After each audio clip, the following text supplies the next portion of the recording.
Welcome to New Business in Later Life with me, Ildikó. I'm an entrepreneur, the routine queen, and the champion of thriving over 50. I'm obsessed with morning routines, energized living, and building businesses that work with your life, not against it. Each week, I share real-life stories from bold later life entrepreneurs who have said no thanks to retirement and hell yes to reinvention, while discussing good health routines for great business. Whether you are launching your first venture or scaling your encore, you are in the right place. Let's get you fired up, focused, and firmly in the driver's seat of your next chapter. Let's dive in. My next guest failed her A-levels and then proceeded to ace life. From programming jukeboxes in the amusement industry to mentoring young people across the globe, now helping women rediscover their purpose, Liz has walked a colourful career path for sure. She worked in one of Plymouth's most deprived schools. She backpacked across Southeast Asia on a shoestring, and she is now a passionate volunteer with the King's Trust and the YMCA. She also has a creative side. She has played all types of recorders, and she's a dedicated knitter. But forget jumpers and socks, it's key charms only. Now, as a purpose-driven life and career change coach, she helps women to go from stuck and drained to fulfilled and fired up by teaching them how to outwit their own self-sabotaging brains. Through her 54 by 54 project, she is now raising awareness of the benefits of coaching by giving 54 people a free taste of one-to-one coaching before her 54th birthday. Talk about a gift that gives back.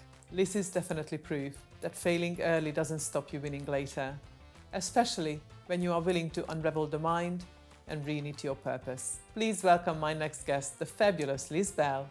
Good morning, Liz. Welcome to the studio. Thank you very much, Ildikó. It's really exciting to be here. Thank you for inviting me.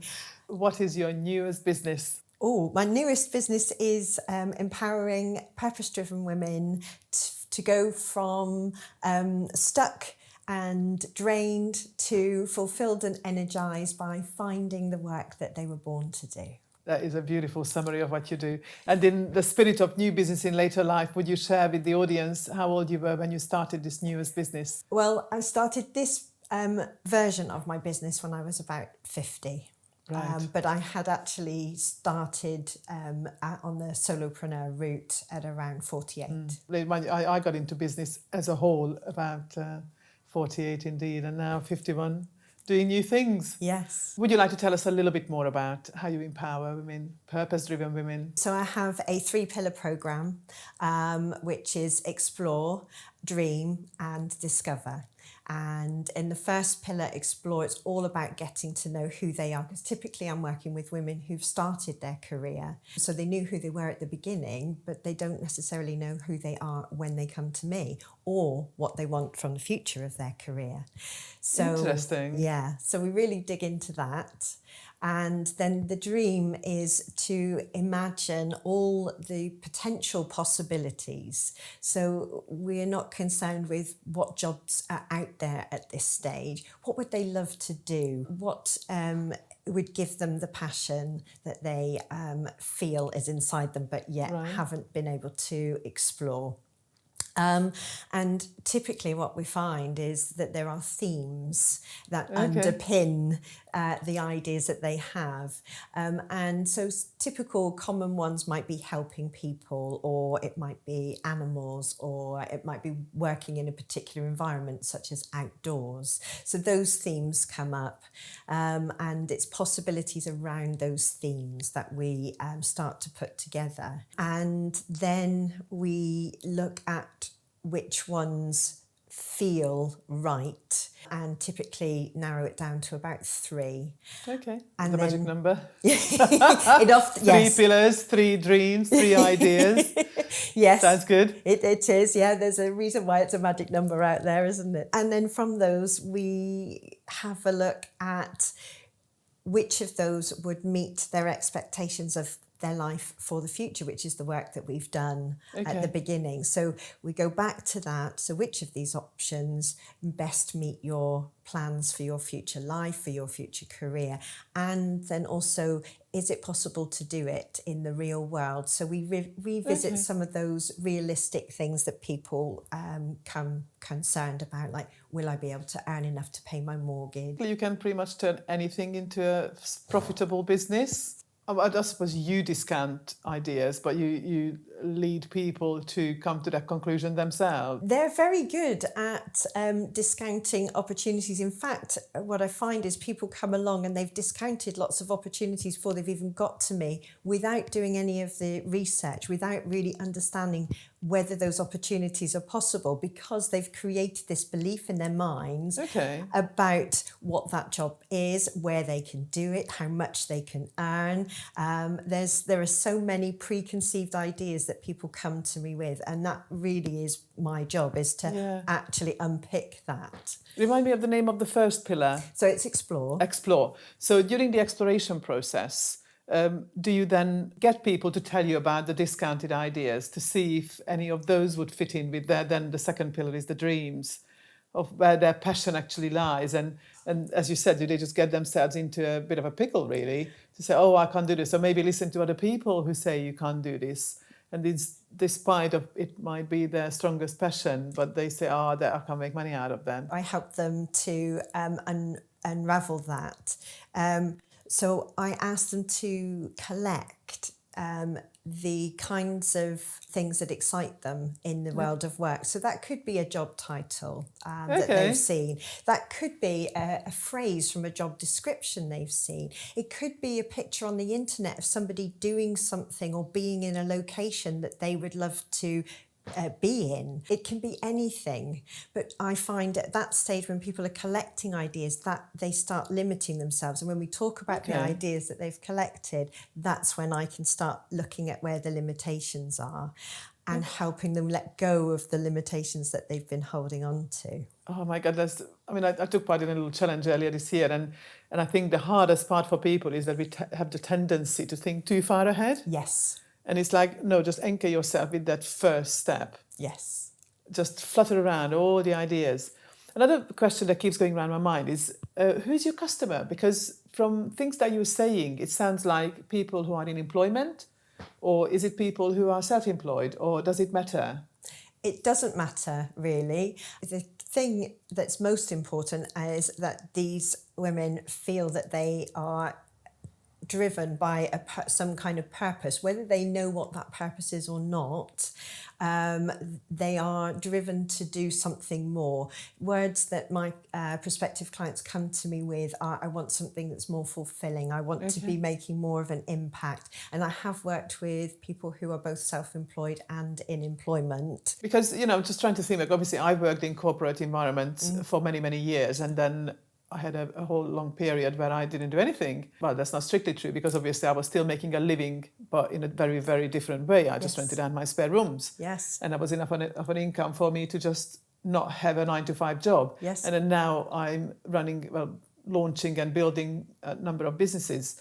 So life has changed dramatically over the years. And they were sort of triggered by various things. What I'm sort of trying to get to with my question actually is, so when you have clients who are in employment, I'm trying to think, did I ever have a thought that I would go to a coach to help me with anything? Because I would have perceived that HR or my manager or my annual appraisals and all those kind of things would help me and guide me to be a better person at work. Yep. So being self-employed is a very different matter. So I have my own networking event. Yep. That's exactly where we met, because Yep. you come to the same networking event. Yep. And then we meet at other networking events. So self-employed people tend to meet at networking events generally. They do. And we build our sort of connections. So I've only kind of been involved with coaches or no coaches since then, since I've been in business and gone networking. Yep. How do people find you, or how do they actually have the idea that they need you when people are in employment? I have found that most people find me through doing a Google search. Right. Okay. Interesting. Yes. They literally are in that position where they're stuck. They feel like they're doing the wrong work. Right. So HR, their manager, if they have an HR department that they trust or a manager that they get along with and trust to give careers advice, which sadly not a lot of people do, when they're in that situation, they're feeling stuck and their energy's low, and they've been doom scrolling the jobs on Indeed or LinkedIn, and they haven't found anything that excites them, and then they're sort of up at midnight, 2 a.m. doing a Google search, how to change career when you don't know what to do. Oh, okay. And then of course you, because I don't think you revealed it yet. What's the name of your business? It's Liz Bell Career Coach. And yes. So you help people change their careers. I do, yeah. Obviously you chose a very good name, because if this is exactly what people search for, then Yes. you are exactly the solution for them. Indeed, absolutely. I hope so. Yeah, so as I say, most people come because they've Googled me. I am starting to build connections with businesses to raise awareness of career coaching for employed people, because I think there's still this understanding or perception that coaching is for people who are self-employed. Yes. Yeah, I mean, I think I had that perception. Yeah. Or it's for senior management or Yes. leaders. And of course, yes, it's for them. But people... Well, there's kind of like team coaching. You hear all the team building exercises. Sometimes organizations, if they're big enough, or not necessarily big enough, I suppose, but any progressive leader of an organization can bring in an external person to help and that kind of stuff. But Yes. I never before thought that, if, like, thinking back to when I was in employment, never ever crossed my mind to seek a coach to help me find what else to do. Yep. That's really interesting. Yes. So go on. Carry on telling us about it. In terms of the pillars, we get to the discover stage. So we've explored who they are, what they want. They have collected some ideas, and we've mined them for some fantastic information about the themes that underpin what they want to do. And then the discover stage is thinking how they can fit that into their lives.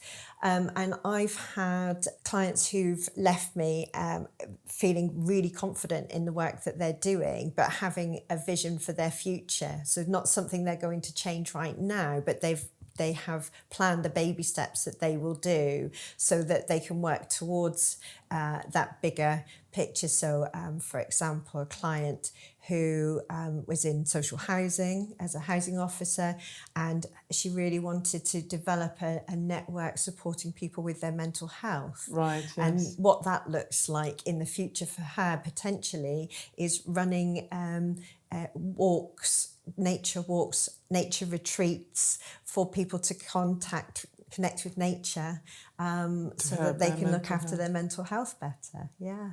That's mental and spiritual health in my books anyway. Mine too. Yeah. Absolutely. Yeah. And then I had another client. She was in corporate, and she didn't feel fulfilled. She didn't feel like her work was meaningful enough in that particular space. So she moved into the charitable space, and she is thriving there. Beautiful. And the 3 ideas that she came up with, the first was to transition into the third sector. The next was to move into a role that was more akin to her passions. And then the final phase was to stay in that space but do something that was less taxing physically and mentally as she was approaching later life. So she actually used her 3 ideas to plan out her career and into retirement and beyond. All I can think about is, how do you reflect it back to yourself? So you said you kind of got into coaching at the age of 48. So were you in corporate before? I've had a very circuitous career pathway. I trained as an administrator, and having those skills has meant that I've been able to meander a lot in my career. Yeah.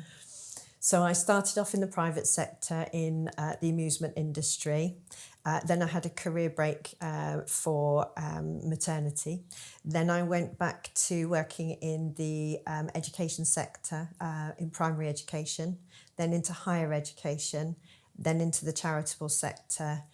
And then I had a sabbatical, and that's when my career change personally really kicked in. And I started changing things a lot in terms of not just what I was doing and who I was doing it for, but what I was also doing for myself. Yes. So I stopped doing 9-to-5 work and I started doing work that was a lot less structured but more meaningful, and that was supporting students at university to access their higher education studies, people with disabilities or health conditions. So I was literally their gopher, and I loved it.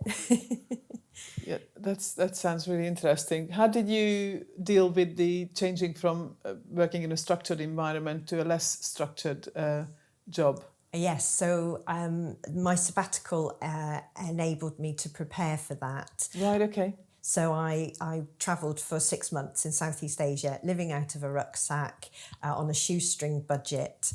And so I had to be flexible. And we ran into some difficulties. We missed flights, so we had to pay for more. And that was eating into an already very tight budget. But also I was doing things that were challenging me. I was climbing rock faces and then abseiling down them. I was scuba diving when I had a fear of going underwater in the swimming pool. Oh my word. You put yourself through some real challenges. Yes. And then, of course, after that, you've done a whole bunch of hard things. Yes. You can come back to a work life and do whatever life throws at you. And a little bit of thought and preparation. So going into a situation with an uncertain income, I made sure that I had what I thought at the time would be a sufficient amount of savings to make sure that I could pay my bills and have some form of lifestyle that I could enjoy at the same time. Was it sufficient in the end? Is it ever? Probably not. Did it get you to the end of where you wanted to be rather than cutting it short? To an extent, yes, it did. Because I'd then moved into teaching English as a foreign language, and that was 0 hours contract, and but it was better paid. So and I was able to plan better because there were particular periods where I knew that I would be doing a good amount of work. Right. Okay. So doing that work meant that I had the flexibility and I had the ability to plan and save, and that was a very fruitful time. Yeah. I think it takes quite a substantial mind shift to go from planning your finances month to month to even quarterly or yearly. Okay, so this year, in these months, I'll earn this much, which is the equivalent of working in an office and earning like less every month, and then budgeted. Probably some people would struggle. Yes. I think I tend to be very good with it. So you must have been very good with it as well, to know, okay, so I've got this much money and I'll need it to last the following 6 months as well as these current 6 months. Yes. Some people literally live from week to week and month to month. Yeah. That always baffles me. Yeah. I don't quite understand, because I'm a lot more structured than that. Yes.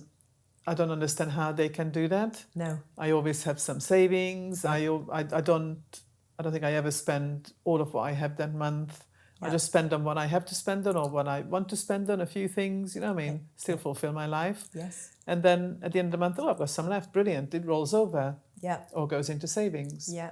So it's kind of like, you balance things out. I don't know. I must have read the Cricket and the Ant tale plenty of times when I was a child. I'm pretty sure it exists in English as well. The cricket and the ant. Because the cricket just plays music all summer long and doesn't care about anything, while the ant is saving up food for the winter. Ah. And then when the winter comes, the ant has got provisions, and the cricket had just been, or the cicada, whatever. Yeah. You know what I mean? The one that plays, kind of, it sounds like music, Yeah.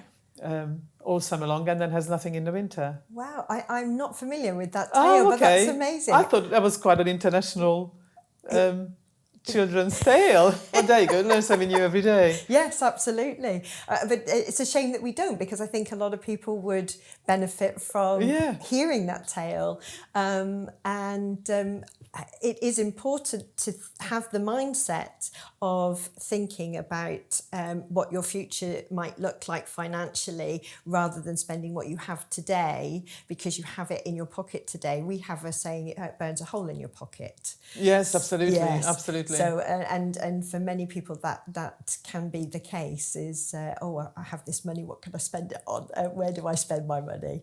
But I have fortunately not always been like that. So I just had a bit of a business idea about this little book, bring it to Britain. Yes. And teach the moral of the story to British kids. Absolutely. I think it would be a great story to share with children. Highly likely, if we dug deep enough, we would find something very similar, with similar morals.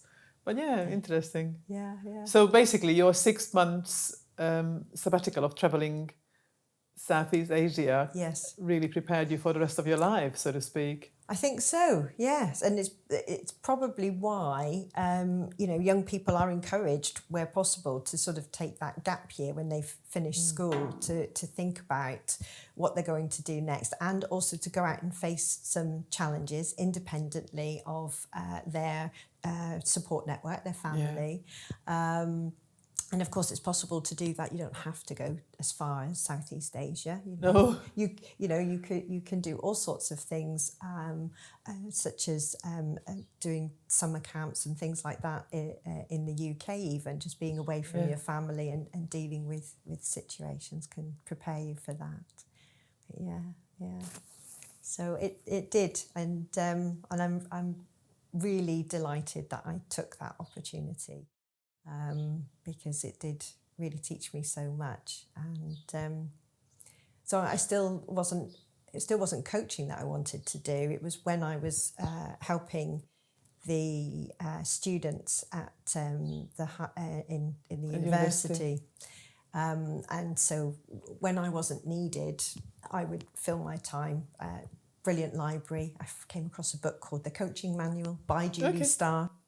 And I read this book from cover to cover. Okay. And I thought, that's what I want to do. That's suddenly sparked an interest. Absolutely. That coincided with the time when I was pursuing teaching English as a foreign language. I was going to ask, did you do your TEFL before you went off travelling, or after? After. Okay. Yeah.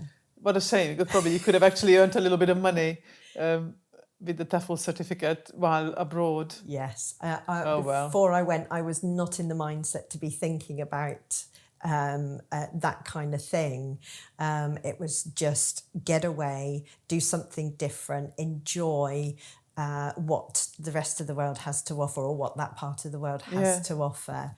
And that was my mindset at the time, because I was so miserable at that particular point in my life. I'd had a breakdown at the beginning of the year, and had to have some time off work because I was just overwhelmed emotionally, psychologically at that time, and it was just the confluence of events that meant that sabbatical was possible. So once you discovered this book from Julie Starr about coaching, then what was your journey? Well, I started pursuing what coaching was and how to coach in my spare time. I started buying books such as NLP, neuro-linguistic programming, and things like that. And I bought Julie's book, How to Coach. I was still teaching English, and I was enjoying that. I was learning so much. I love to learn. I love gaining knowledge. I was teaching people from all over the world. I was teaching youngsters from sort of 12 to 18 in the summer, and then I was teaching adults through the rest of the year. and I learned a lot about aviation, teaching aviation English. Oh wow, that's quite a specialism, isn't it? How did that come about? So the school that I was working for happened to, that was their thing. That was one of their specialisms was. So you had to learn the aviation English in order to teach it to other people? So yes, that's what I did. Okay. So, yeah. So you didn't have any interest in it in the first place, so did you? I became interested when I was asked one day to teach a lesson. You know, one of those I suppose moments. get thrown into deep water, you're going to swim out, won't you? Absolutely. And I had such fun. The people that I was teaching were incredible. They were so very kind to me. So I was learning from them as they were, I was helping them with their English. But, you know, these guys have to be proficient in their English enough to be able to communicate internationally. So, you know, they're working in airports or flying aircraft for international organisations. Does it include literally all the technical jargon, like names of, I mean, when you get into an aeroplane cockpit, there are like 1,002 switches. Have they all got a name, or there's just a switch for this and a switch for that? Or what does it include, learning aviation English? So a pilot will know the English for that. They will learn that when they learn how to fly the aircraft. Right. But they do need to be able to describe some of the basic instruments. Now you're testing my knowledge. So you need to be able to talk about the instruments that tell you your height and whether or not you're flying horizontally. But I didn't have to know all of those things. The sheer idea of not flying horizontally, except when you're taking off or going down, it's kind of like, okay. Oh, well, I can remember things like yaw, but I can't remember what it means exactly in terms of how the aircraft's flying. I think it means the tilt from side to side, or it could be the tilt forward and backwards. Why can't it just be left or right?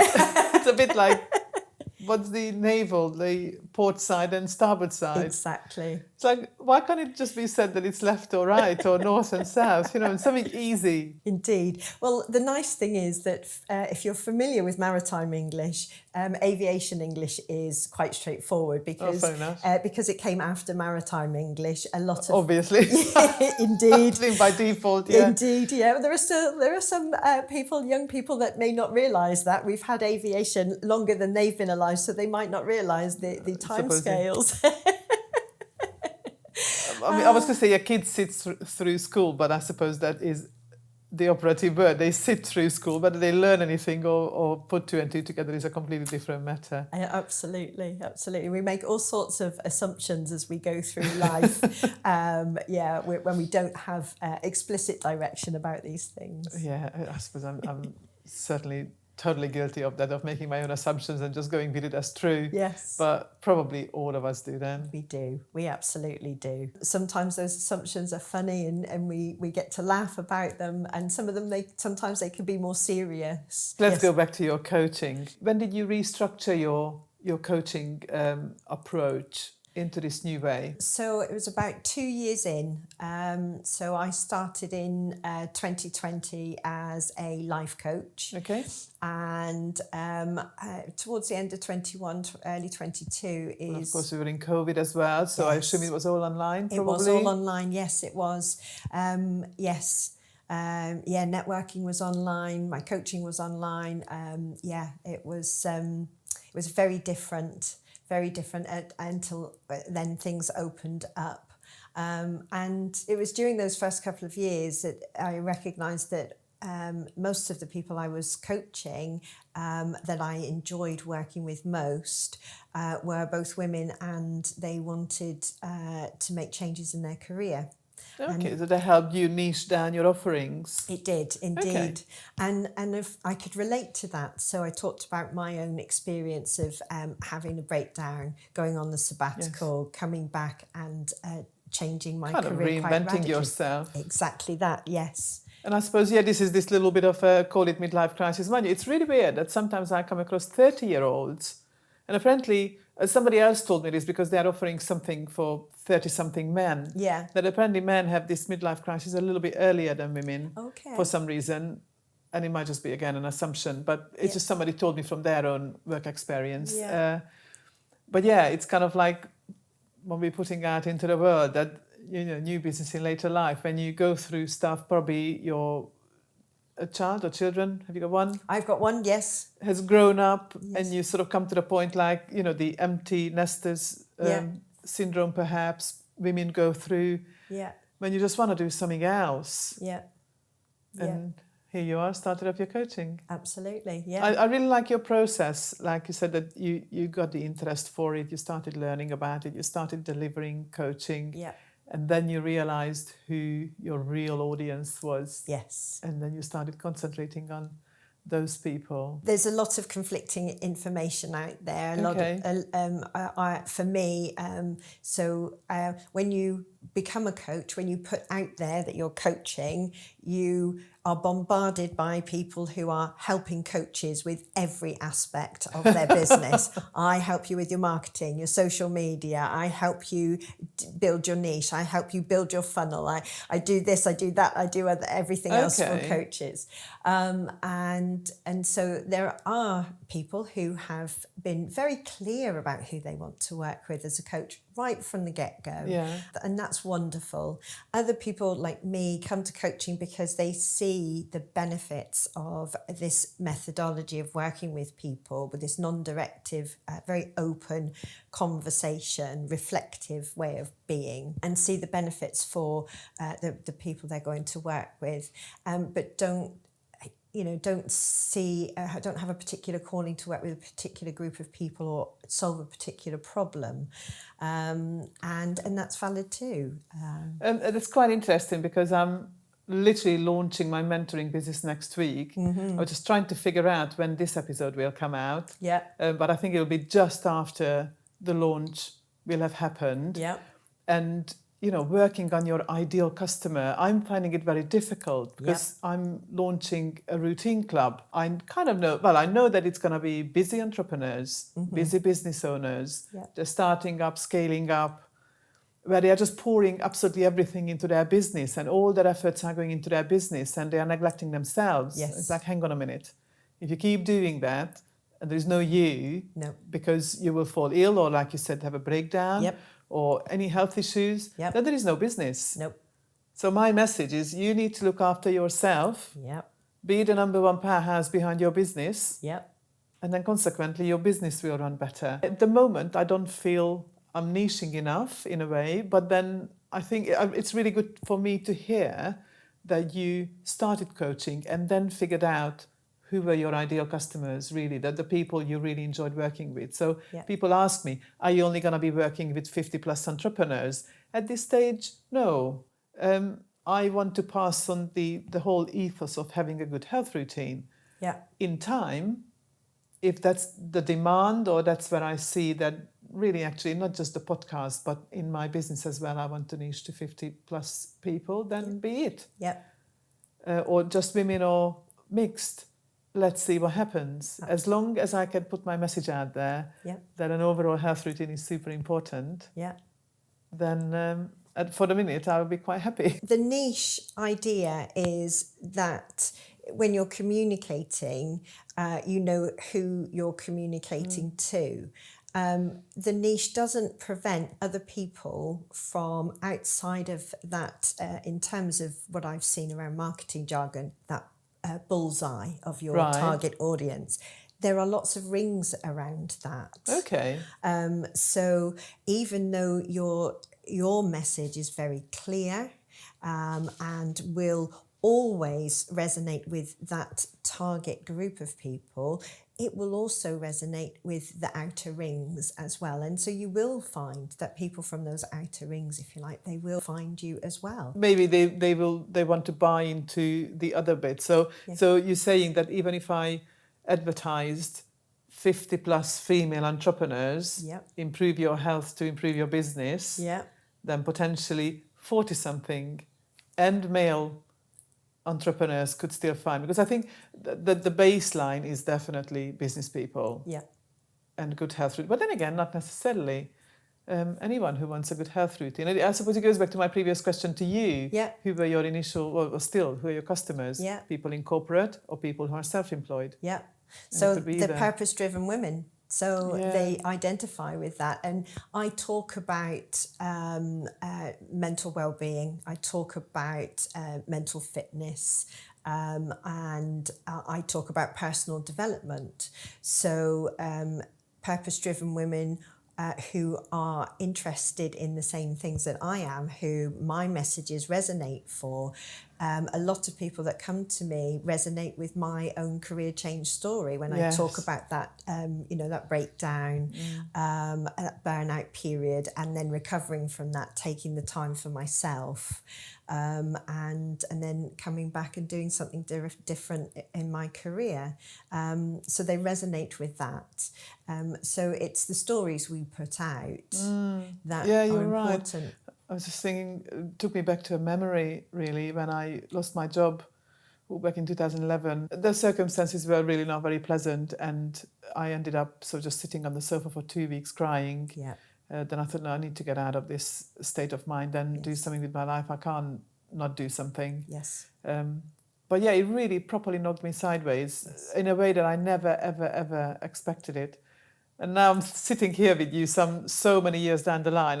It's kind of like, I really wish you kind of wandered into my life back then. Yeah, yeah. Although I kind of picked myself up, and I suppose my curious nature led me to ask good questions at the job centre. Yes. So instead of being treated like an idiot or a waste of space or whatever, so many people slag off the job centre. I only had good experiences, but I suppose it was because of my attitude, because I asked the right questions. So I got sort of signposted to the correct organisations, where I then ended up doing a business course. Yes. And that sort of set me up on a path for the rest of my life, really. Yep. Because since then I've been sort of trying to launch businesses. Less success now, a bit more success now. I'm a bit more wise and knowledgeable about it. Yeah. And going with it. Yeah, absolutely. And the job centre, I mean, people do go into the job centre with those preconceived ideas we talked about earlier. And that's a real barrier, and that can be passed on. So that I call that self-sabotaging behaviour. Yeah, the saboteurs. The saboteurs. Your favourite, isn't it? They are my favourite, because once people get to know them, they recognise that actually they are taking their strengths and they're overusing them and abusing them to the detriment. But actually, on the flip side of that, our weaknesses are the dark side of our strengths, our light. And so reconciling ourselves with the fact that we have the saboteurs, recognising that when they show up, being able to interrupt them so that we can make a more conscious choice about our behaviour and our thoughts and feelings about a situation. So it can make a big difference, and that's part of the work that I do is helping people change their mindset, how they view things, so that they can make a shift from one where I like to sort of describe it that you're in a tunnel. Yeah, absolutely, we are, aren't we? Yeah, and the tunnel walls are very close, and they're hemming you in, and there's not even any light at the end of that tunnel. But once you... Do you find that that's the situation people are in when they find you? Yes, sometimes, yeah. They're in this deep, dark hole. Yeah. They can't see the way out. Yes. And then you start turning on little bits of light. Yes. So a bit like you, at the end of your 2 weeks of being on the sofa, crying your eyes out, and then recognising I've got to do something about this. So they're there, and in fact they've probably seen a glimmer of light, which is what's enabled them to come to me. Kind of, yes and no. There is always a glimmer of light, even when you don't quite see it, because there is no such thing that life stops. No, indeed. The sun will still rise the next morning, Yes. and the next morning, and the next morning. And there's only so much you can not do, kind of thing. Yes. Because life happens around you, and something will. And then of course, depending on what you believe in, then, of course, the moon changes, the sun changes, the stars change. Yeah. Like just recently, I read something that was really quite eye-opening. I don't even know why I never thought about it. The moon...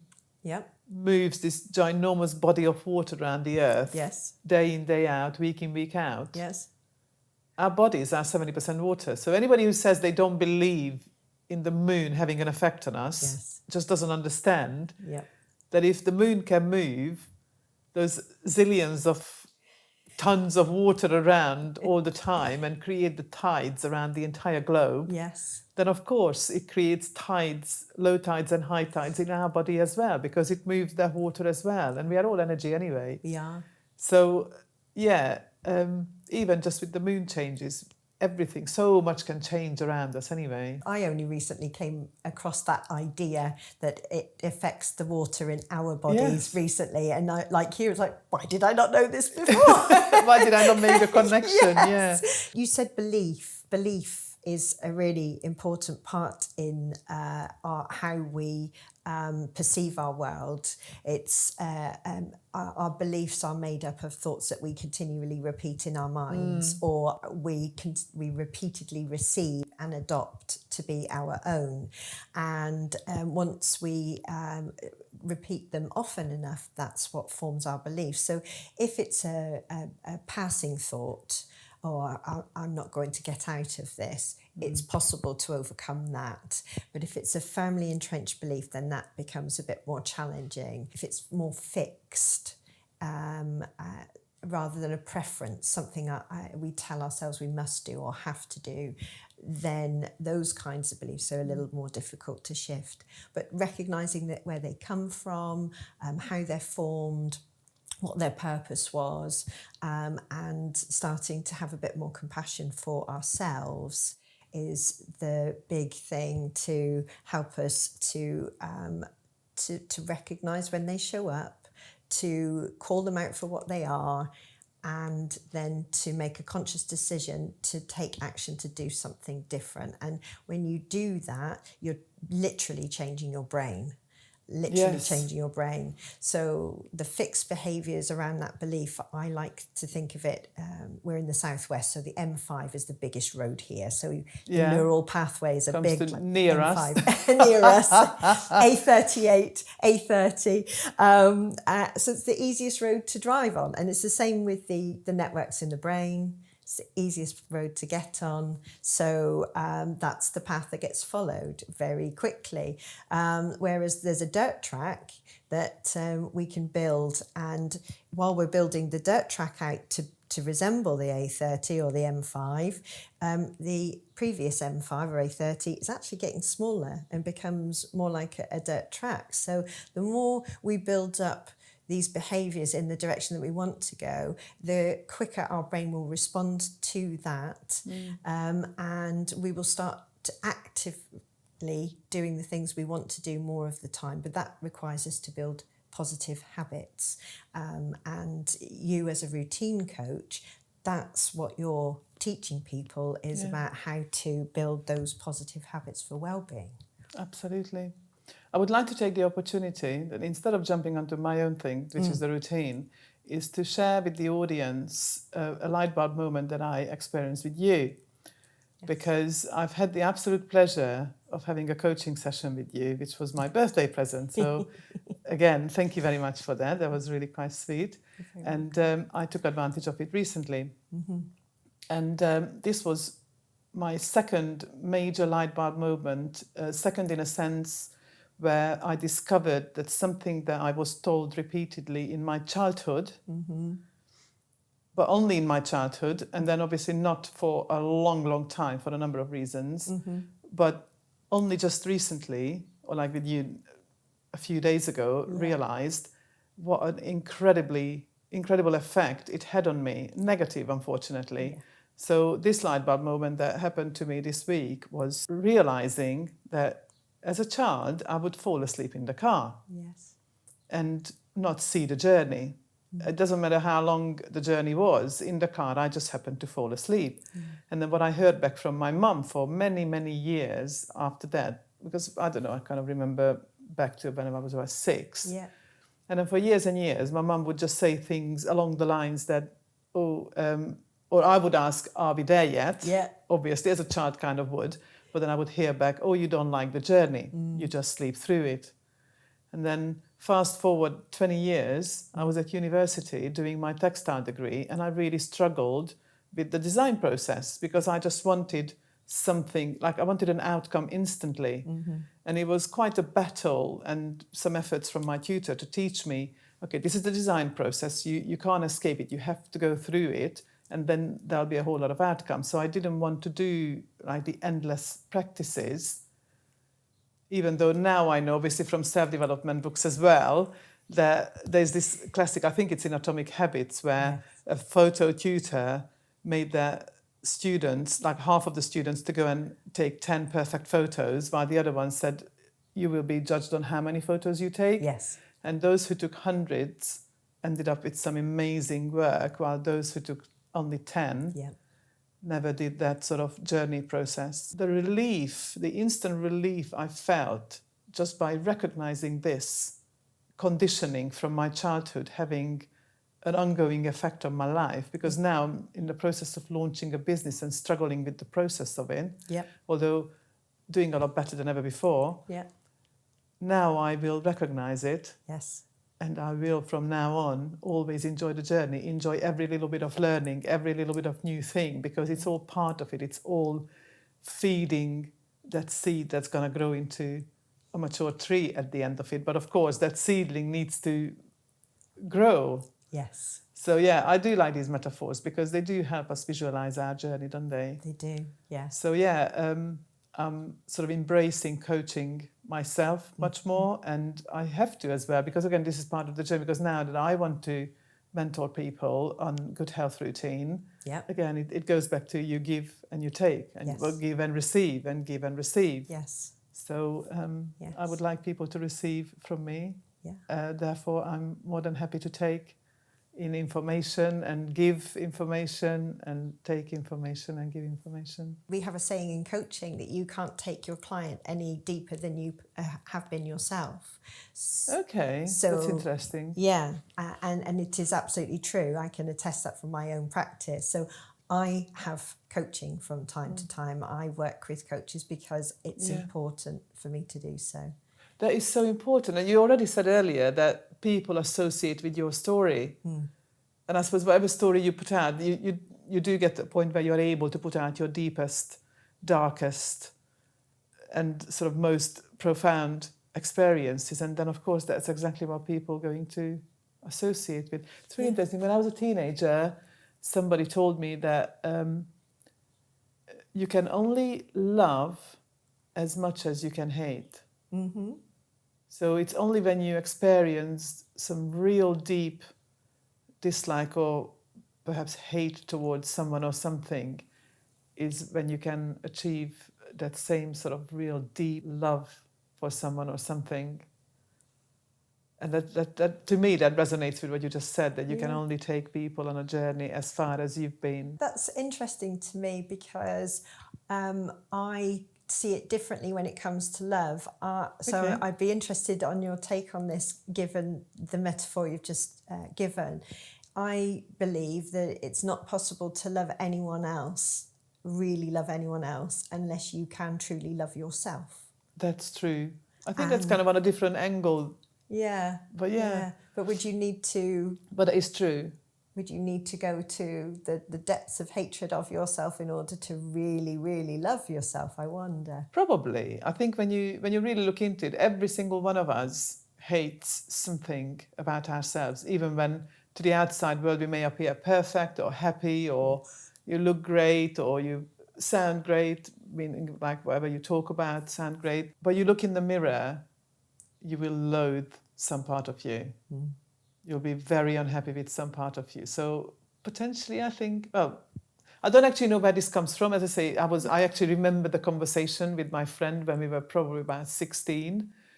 So right now, I couldn't actually reference it, but it would be interesting to look into it.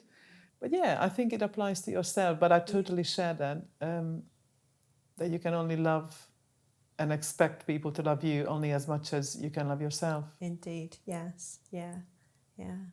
So. Some interesting philosophies we are sharing here. I love the philosophical conversations. I've always been very much drawn to them because for me that's how we explore life, the depths of life. there's a saying, and I'm not going to remember it properly now, but it refers to, some people talk about other people, some people talk about things and places, and others talk about the philosophies. And that for me is where the deeper conversation and understanding happens. Right, let's go into a little bit of health routine. What sort of health routines do you have? Let's share that with our audience. So here I've got this lovely young-looking coach with beautiful smile, reshuffling her business, going forward. What sort of health routines help you with the development of your business? I came across something called savers. Okay. So the first one is silence. And so for some people that's meditation. For me, that just means being in a space where I focus on trying to quieten the voices in my mind, because my routine has to be flexible. So for example, today I had to get up and leave the house earlier than I typically would in order to be here with you. But that didn't mean that my routine suffered. What that meant was that my routine happened in a different order, in a different way. So my silence I actually did on the train. Yeah. Rather than in the comfort of my lounge. So that's the first part, is there's the silence. Affirmations is this the A. They're quite new for me, affirmations. They've come into my life more recently as well. So my routine has been building blocks of habits in the morning, going back to atomic habits, the importance of the habit stacking. Yeah, same here, absolutely. So, and that's changed over the time as well. So I have a journal, and I have affirmations based on some of the learning that I've done and had from some of my favourite personal development books, such as I think it's 8,000 hours or 8,000 weeks, which is about how long we have in life. It's a very good book, but I can't remember the author. And Brené So you're just doing some mental... Yes. So 52 weeks in a year, so 2 years is 100. I don't think we can have 8,000 weeks. No. So it's 8,000. So 10 years is 1,000. Oh, actually, hang on. Yeah, 8,000 odd weeks for if you live to 80. That's it, yes. So that's the average lifespan. Yeah, so 8,000 weeks. That's... Yeah, that book really inspired me. So I've got lots of quotes in there which I've turned into affirmations. Oh, wow, cool. So those I read every morning. There's some great affirmations from another of my favourite authors, Brené Brown. So that's in my journal. And then I came across Louise Hay recently. And so there's affirmations from her book, I Can Do It. And so those form part of my routine. So affirmations, then visualization. So again, it's out there in a lot of personal development. It's definitely in there in Atomic Habits, where you need to understand who you want to be if you're going to create the habits to become that person. See yourself as your future self. Exactly. I've been practicing that more and more through my meditation practice and indeed the self-development books. To see yourself as your future self now, and become that person. And it's so incredibly powerful. Yes. It is mind-blowing. And then the E is exercise. So again, flexibility around that. My preferred exercise is yoga. And I've been practicing that on and off for about 30 years. Okay. But I do enjoy a nice high intensity interval routine as well. And walking, I've never been a slow walker, so walking for me is a bit of a speed walk, so that's really good for the health. Note to self not to go for a walk with you. I can slow down, and I do slow down, especially when I'm in a nice natural environment. I like to take my shoes off and be in contact with the grass. Yes. Love going on grass barefoot. I'm looking forward to it. We're going away for the weekend, and it's a little holiday park kind of thing with like a rolling grassy hill in front, and I'm so looking forward to doing my morning exercise outside the bungalow. Lovely. And going for a walk in the grass. Beautiful. That's wonderful. In fact, if you ever go to Buckfast Abbey, they have signs that say, please walk on the grass. Brilliant. Yes. Oh, that's fabulous. Yeah. Absolutely. Especially in the summer. I do have the tendency, I see a nice bit of grass, I whip my shoes off Yes. and just go and walk on the grass barefoot. Yes. Beautiful. Reading. Reading. Yes. So that's the intellectual health. Yes, I was absolutely. sort of fitting it into my, okay, I've got 4 pillars rather than 6, but Yeah. I suppose some of them fit in. Yes. Yeah, so you're intellectual. So intellectual reading. Yep. So I do enjoy intellectual reading. I do love to read, the personal development books, but also coaching development. And I love reading about the mind as well. That's another passion of mine, learning about that and human behaviour. I did a degree in social sciences, so that's all of great interest to me. And then the final S is scribe, to write. Right, okay, the journaling. Yes, yeah. So writing your notes, whether that's free writing, whether that's journaling to prompts, and I do that in the morning and I do that in the evening. I journal my thoughts, I journal my gratitude, I journal my progress, the things I've learned, the people that I've met, all the things I got to do in any one day, I get to journal about in the evening, which is so beautiful. What that goes around my mind is, how do you have time for all that? Although I think this is my target audience when people ask, how do I have time for all that? But yeah, please share. How do you have time for all that? So flexibility is the key, because my ideal routine is 30 minutes of meditation. It's about 10 minutes of reading and about 3 to 5 minutes of journaling. My exercises. So your journaling is actually quite a short part of it. I find when I sit down to write down anything to summarize it, then that would take up a lot of time. So I don't. But maybe that's just the wrong approach, because I should just sit down and write a few things anyway. So I used to journal long form. I have got my old journals and I used to journal each day, and some days would be pages long.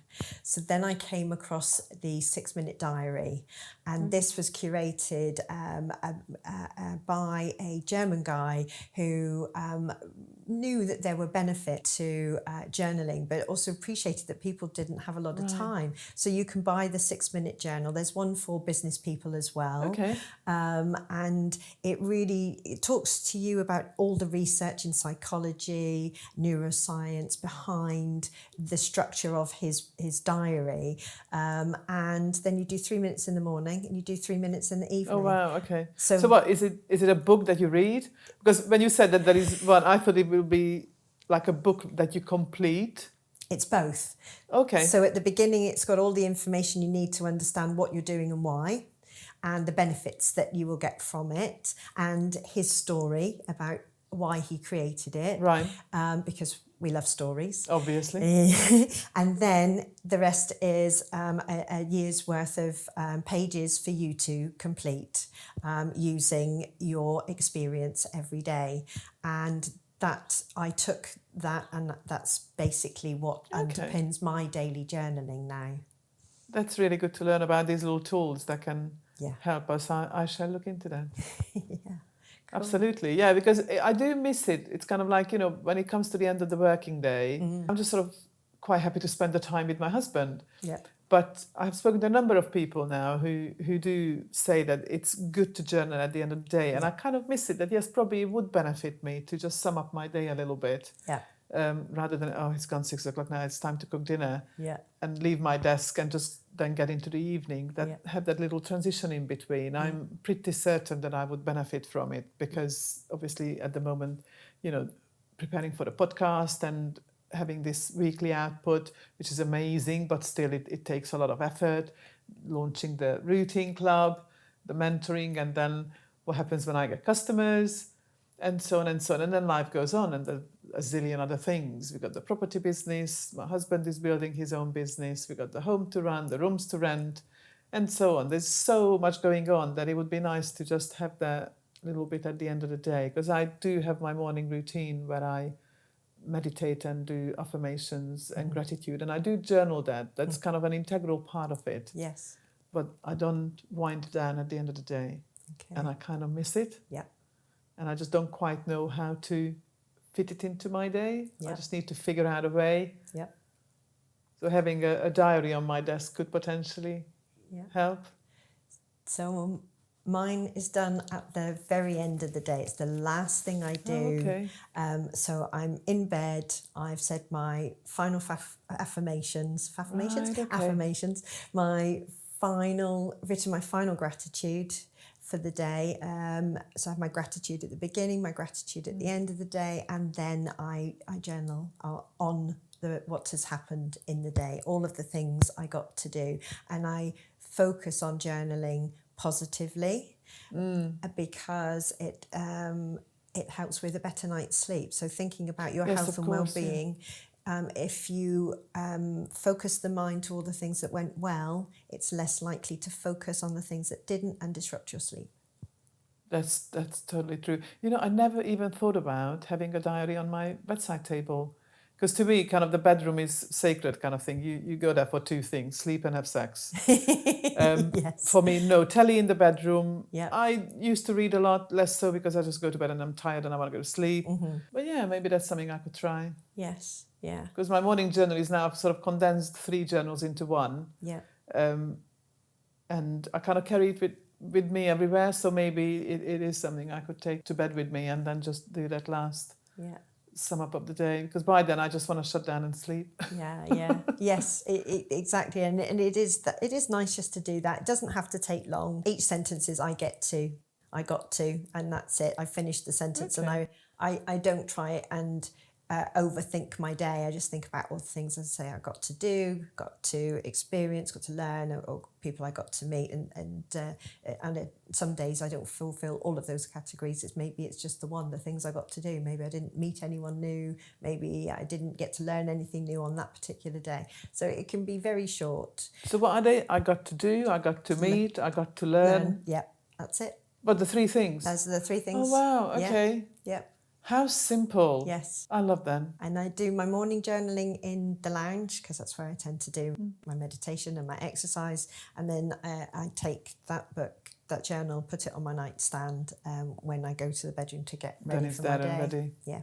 To kind of have your trainers by the door, eh? Yes, absolutely that. Absolutely that. That's my morning routine. But my routines, because we all have routines for everything we do, we just don't recognise them. So how we show up when we sit at our desk, for example, we will have a routine to do that.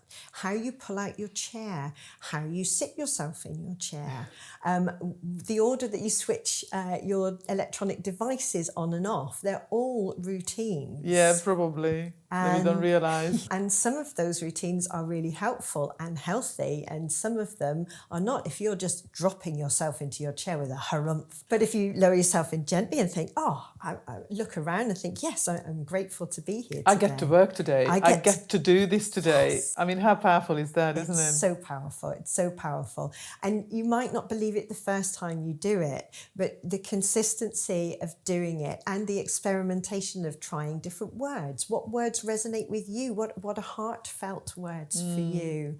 And having fun with it, not taking yourself too seriously and trying too hard. That's another part of it as well. Well, I'm really quite energised of the journey that we've just been through in this past hour. Yes. Of coaching, breakdowns, world travels, and amazing life and health routines that help us thrive in our businesses. Yes. Liz, it's been an absolute pleasure having you here today.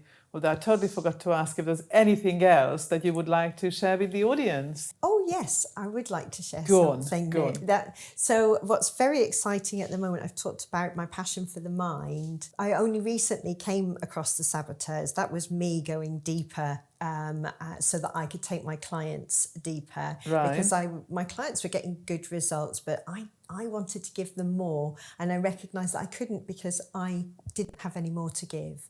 And I needed more. So I learned about the saboteurs, the sabotaging behaviour, which rekindled my love of the mind. I hadn't actually done anything mind-related for quite some time. Okay. And this brought me into connection with a gentleman called Ian Washington Smith. Yes, of course. I was going to ask you about where are you taking your business into the future? Yes. So this isn't a new business. This is a joint venture between two businesses that have a common interest in helping people understand their minds so that they can fulfill their potential. And we recognise that we both, on our separate journeys, we've acquired knowledge and skills which, when come together, could create something extremely powerful, both for individuals and for people, organisations as well. So being able to work with leaders and teams and community groups as well, so that they can experience whole person well-being. Because, as I say, we create our realities in our minds, our health. We've talked about the healthiness of our routines. That's all about what's happening in our minds. So we're working on something right now, which we're aiming to launch our first programme this autumn. So we're very excited. Sounds exciting indeed. It is, yeah. So that's absolutely amazing. So yeah, Ian from Mindsmith Thinking and Liz Bell, career coach, together we've got this joint venture. So that's really exciting. We'll see where that takes us. So obviously, my last question has got no merit whatsoever. You don't seem like you are, first of all, too young anyway, but retirement is not even on the cards. Not for the foreseeable future. Not at all. It used to be, but then I actually, realised that the benefits we have from our working environment today, the changes that come about and the creation that is possible in the modern working world, means that the retirement for me was all about getting the gold clock, sitting on the sofa and watching the telly for the rest of your life. Now that you are sort of near it. Yes, no way. That's not what I want to do at all. There's still so many things to see. There's still so many things to do. There's so many amazing people to learn from and to co-create with. I'm not. Things might have to slow down because, that's the natural course of things. Indeed, yeah. But I'm not thinking about that right now. Yeah. Fabulous. You've been an amazing guest, Liz. Thank you so much. Thank you so much for joining me. And I hope you enjoyed your time here on the sofa. It's been amazing. Thank you so much for inviting me. I've had the best of times. I can't believe an hour has gone by already. And the rest. Thank you very much. You're very welcome. Enjoy the rest of your day. Thank you for listening to New Business in Later Life with me, Ildikó, where we say no to slowing down and yes to starting up. Loved what you've heard? Please share it or screenshot it and tag me on socials. Let's show the world what thriving in later life really looks like and share with a friend who is ready for their next chapter. Please subscribe so you are always in the loop. And if you were ready to stop running on empty and start running on purpose, come join us. All the links are waiting in the show notes, including my guests' contacts, the Uncopreneurs Club, and a few tools and services I personally use in my business to help you thrive in yours. Until next time, refuel, refocus, reinvent.